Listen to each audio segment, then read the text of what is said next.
Assalamualaikum kawan-kawan. Saya berada di Plaza Tol 5 Kedai. Ni laluan daripada Iskandar Puteri nak ke lapangan terbang Senai. Plaza Tol ni kawasan ni dia luas lah. Nampak macam tak luas tapi sebenarnya luas. Dan tapi ada sesuatu yang pelik dekat area ni kan. Pasal dia punya suasana dia bukan macam R&R.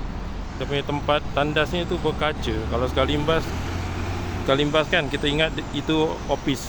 Macam ni kan dia berkaca kan dinding dia. Tapi dia sebenarnya adalah tandas awam. Ni untuk perempuan, ni untuk lelaki. Macam tandas biasa dekat R&R lain, cuma bezanya ia berkaca.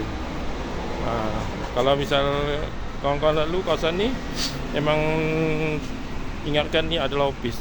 Lagi satu tempat solat dia macam office juga kan. Dia berkaca. Dia kena buka kasut lah, buka kasut. Buka kasut. Macam biasalah ada tempat solat untuk wanita dan solat juga untuk lelaki.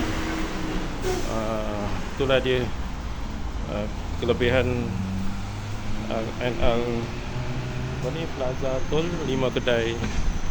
Sekian untuk kali ini.